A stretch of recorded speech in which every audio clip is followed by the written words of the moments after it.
Berserk es una historia de personajes rotos, de la capacidad de sanar y de una búsqueda que adopta muchas formas a través de muchos personajes.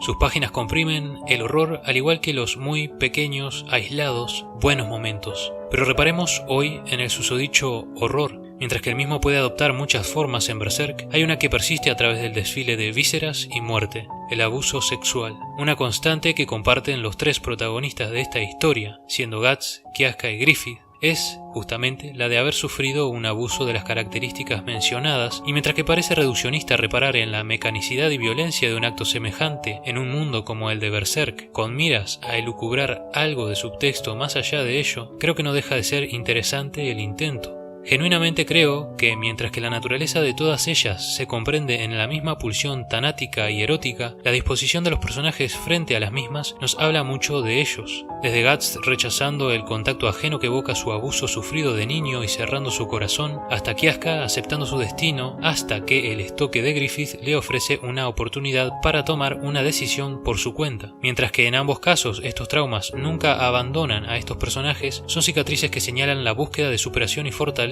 así como su posición frente al mundo en el que viven. Pero en el caso de Griffith es más interesante aún. En el manga de Berserk hay una escena a lo largo de la Edad Dorada en la que nos encontramos frente a un niño de 10 años que ha perecido en batalla debido a la herida de una flecha. Este personaje no logra ser reconocido por ninguno de los miembros de la banda del Halcón, ni siquiera aquellos que se supone lideran los diferentes escuadrones dentro de la banda. Sin embargo, hay una persona que sí lo reconoce: Griffith. En este momento se establecen un par de cosas respecto al personaje. Primero, él de verdad conoce a todos y cada uno de los miembros que conforman su banda, una tarea para nada fácil dado el centenar de los mismos. Y segundo, todos y cada uno de estos mercenarios han logrado dejar una impresión en Griffith en menor y mayor medida, y Griffith los percibe a su vez como una extensión de su cuerpo. Esto es más importante de lo que parece para el argumento que nos espera a continuación. Sabemos que Griffith es poseedor de una belleza que roza la androginia, y esto le ha provocado miradas lascivas de figuras de poder con tendencias desviadas y con intereses en el cuerpo de hombres y de niños, entre ellos el gobernador Genon, quien no tardaría en hacerse con las riendas de Doldry. Griffith accedió al sometimiento de abusos sexuales por parte de este personaje a cambio de suministros y oro para las tropas de la banda del Halcón, mientras que muchos distinguen este acto como uno que no corresponde a una violación por la existencia de una transacción. No hace falta más que ver la posición de Griffith frente a la memoria de tal acontecimiento. Griffith es un hombre el cual, desde que emprendió su viaje, se ha visto en la tesitura del sacrificio, el sacrificio de una vida normal, la de sus hombres, junto con las posibilidades a las que renunciaron al entrar a la banda del Halcón, su propio cuerpo, el de familias enteras, etcétera, etcétera.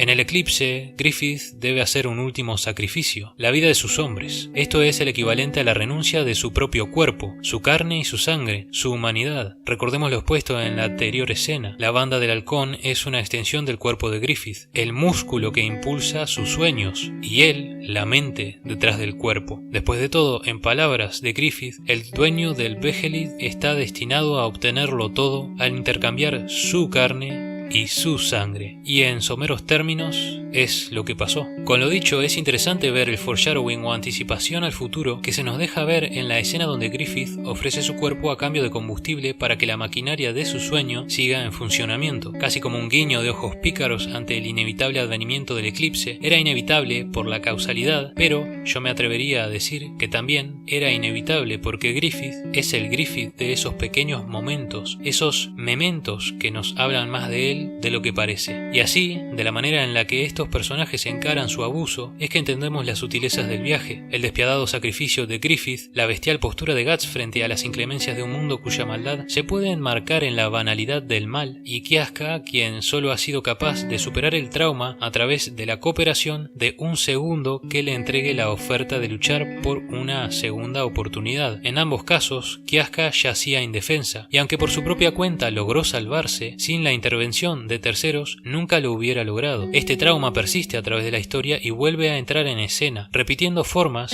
pero cambiando el contexto completamente. Claro que de Kiaska y especialmente de Guts se puede rascar más aún, sobre todo en ese juego de espejos rotos entre Guts y Gambino, reflejado en el conde Julius y su hijo. Es curioso porque mientras que Guts no ha dudado casi nunca en acabar con la vida del resto, este encuentro es íntimo, cruel y pone por primera vez a Guts bajo el semblante de un monstruo que le arrebató la vida a una familia para alimentar las brasas del fuego de la ambición de Griffith. Es la primera vez que Guts se siente como un asesino, y mientras que en anteriores pesadillas Guts era perseguido por monstruos, por vez primera él comenzó a contemplarse como uno, y es en esa lucha interna donde Guts se templará como un auriga, marcando la diferencia al tratar de controlar los caballos de sus pasiones más oscuras.